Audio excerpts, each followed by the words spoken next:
With over 2 million Muslims living in Britain, the way they live, integrating into wider society, and their attitude to where they live is highly important.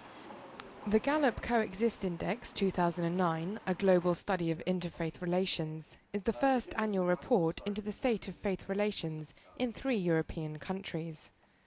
According to its authors, Muslims and the general public have similar views on major issues.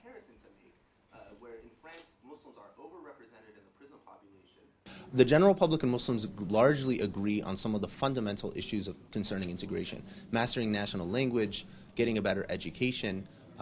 They strongly identify with the countries in which they live, and on the whole, they feel that Muslims within each country are loyal to the countries in which they live, an attitude that actually sets Muslims apart from the general public, where much smaller percentages of the general public feel that Muslims are loyal to their countries. A key problem towards greater integration for Muslims is their socio-economic position within society. Although a majority of Muslims feel that finding a job is a prerequisite to integration. So where Muslims are looking to contribute and feel loyal to their countries, the socio-economic realities at times present them with some real challenges in being perceived as becoming integrated or being loyal to their nation. The study covered 1,000 members of the public and 500 Muslims in each country. They were asked if removing different types of religious symbols would help integration. What we find are that Muslims on the whole, a very small percentage of each of them, a little bit more in France, but still a minority, feel that the removal of such symbols should not be a prerequisite to integration. So a minority say that it should, a majority say that no, I should not have to take off my headscarf. My neighbor should not have to take off their yarmulke to be considered integrated into the society. Muslims were also questioned on whether they had issues with their faith and being loyal to the nation they lived in.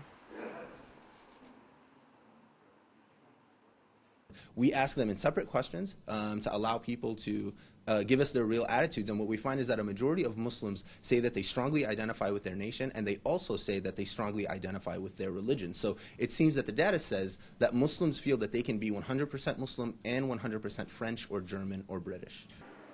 The survey found that Muslims had confidence in judiciary and the police and had similar views as the general public over violence against innocent people, such as terrorist attacks. We asked a variety of questions. One of the most important is attacks on civilians, for example. So what we find is that Muslims who are, if you will, more religious or less religious based on their self-identification, their attitudes really don't differ at all on with regard to attacks on civilians. They overwhelmingly reject such attacks, and their attitudes are actually almost identical to the general public on that specific item. The report concludes that governments should focus on socio-economic challenges and offer Muslim and other ethnic minorities a better chance of getting good education and employment. This would be a major step towards ensuring barriers can be overcome to help them fully integrate into society.